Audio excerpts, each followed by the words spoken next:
Hello, this is Philip and welcome to today's video.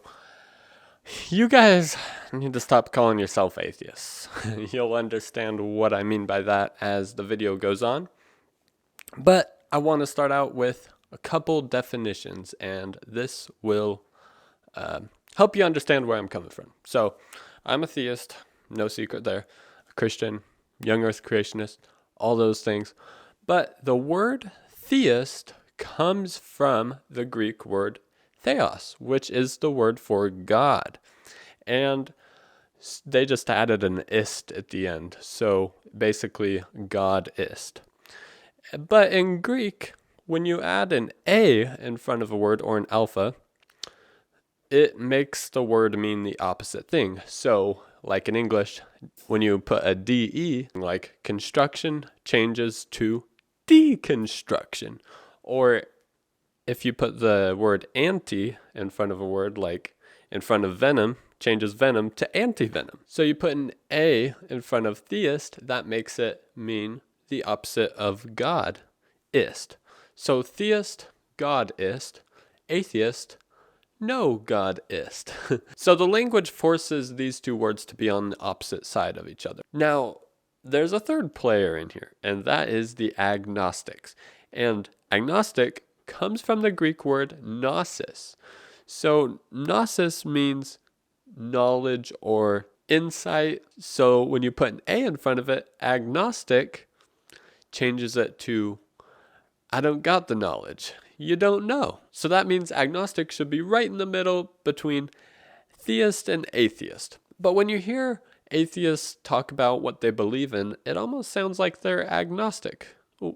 Why is that? And I have an idea on why this is. Let's look at the modern definition of atheist in Google. A person who disbelieves or lacks belief in the existence of God or gods. So the first part makes sense with atheist, disbelieves in God. But the second part lacks belief in God. Now that's a little bit more vague, and that sounds a lot more like agnostic. You don't know. That's why I think a lot of atheists are carrying around agnostic beliefs. But when I was researching for this video, I found a chart that kind of shook my confidence on this issue and made me a lot more open, put me on the fence, you know what I mean? So let me show you this chart. So you've got an agnostic atheist and a Gnostic atheist. So a Gnostic atheist is kind of what I was thinking originally, like the opposite of theist, which means claims to know no gods exist or does not believe any God exists. That's what I would think of as an atheist. And the Gnostic theist is what I would think of when I think of a theist. Believes a God exists, claim to know God exists. But on the other side, on the agnostic atheist and the agnostic theist, does not believe any God exists, doesn't claim to know that no God exists, and the agnostic theist believes a God exists, but doesn't claim to know this belief is true.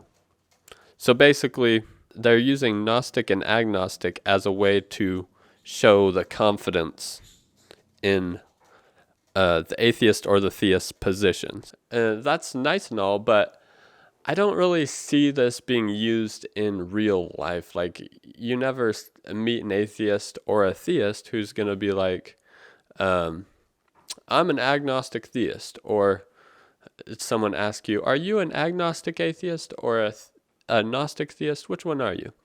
I mean, I never see that. So this kind of almost makes me think that this is the type of things that you would hear taught in like a college classroom or something like that. But I don't really see the real world application unless I've been living under a rock or something. I don't know. I think that if you stay true to the language, you've got the theist on one side, the atheist on one side, and the agnostic in the middle.